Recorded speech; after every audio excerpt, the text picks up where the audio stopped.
Hello, English 1 through 4. This is the next article Star Wars, a trip to a far galaxy that's fun and funny. Star Wars, George Lucas' first film since his terrifically successful American Graffiti, is the movie that the teenagers in American Graffiti would have broken their necks to see. It's also the movie that's going to entertain a lot of contemporary folk who have a soft spot for the virtually ritualized manners of comic book adventure.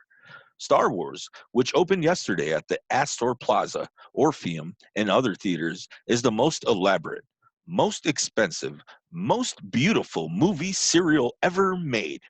It's both an apotheosis of Flash Gordon serials and a witty critique that makes associations with a variety of literature that is nothing if not eclectic quavudi.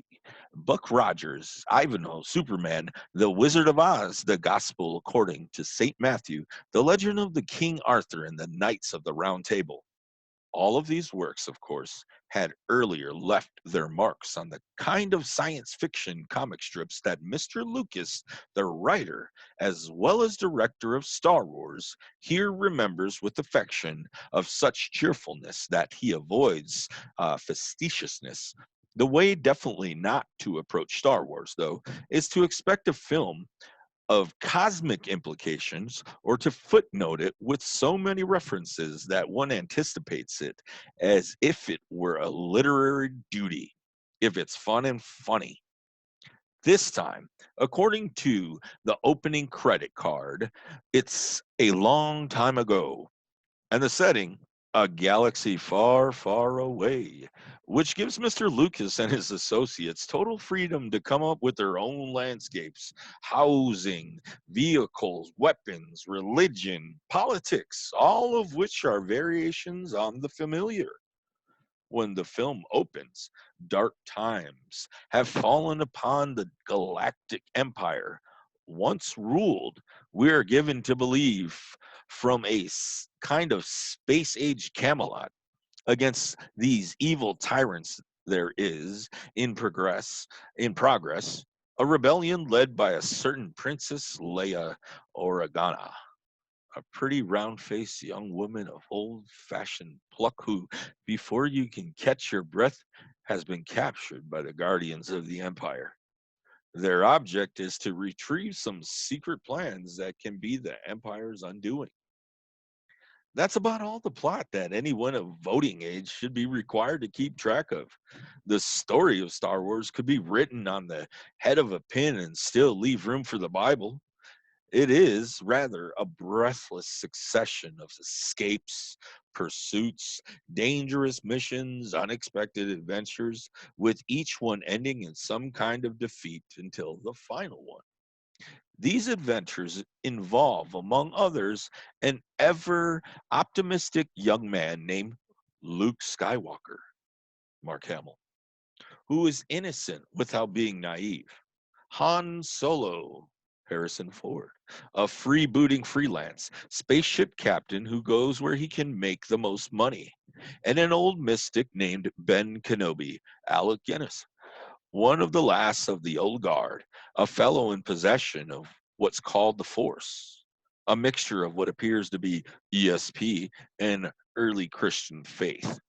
Accompanying these three as they set out to liberate the princess and restore justice, sorry about that, to the Empire are a pair of Lorelei Hardy-ish robots. The thin one, who looks like a sort of brass woodman, talks in polished phrase of valet. I'm I'm a droid, but I'm not very knowledgeable. While the squat one, shaped like a portable washing machine, who is the one with the knowledge, simply squeaks and blinks his lights. They are the year's best new comedy team. In opposition to these good guys are the Imperial forces, led by someone called Grand Moff Tarkin, Peter Cushing, and his executive assistant, Lord Darth Vader, David Prowse, a former student of Ben Kenobi who elected to leave heaven sometime before to join the evil ones. The true Star Wars are John Barry, who are responsible for the production design, and the people who were responsible for the incredible special effects spaceships, explosions of stars, space battles, hand to hand combat with what appear to be the lethal neon swords. I have a particular fondness of the look of the interior of the gigantic satellite called the Death Star, a place full of the kind of waste space one finds today only in old Fifth Avenue mansions and public libraries.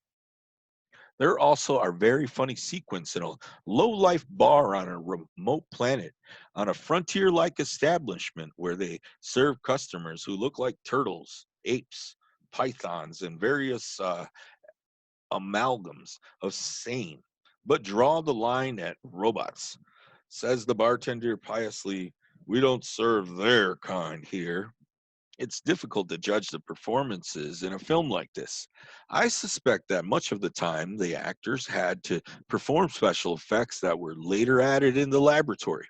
Yet, everyone treats his material with the proper combination of solemnity with and good humor that avoids condensation. Condensation, sorry.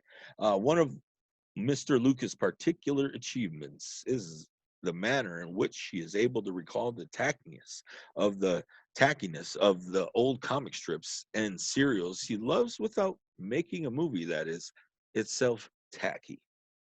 Star Wars is good enough to convince the most skeptical 8-year-old sci-fi buff who is the toughest critic. Star Wars, which has been rated PG, parental guidance suggested, contains a lot of explosive action and not a bit of truly disturbing violence. Come back and check out the explanation of the assignment to come. Have a great day.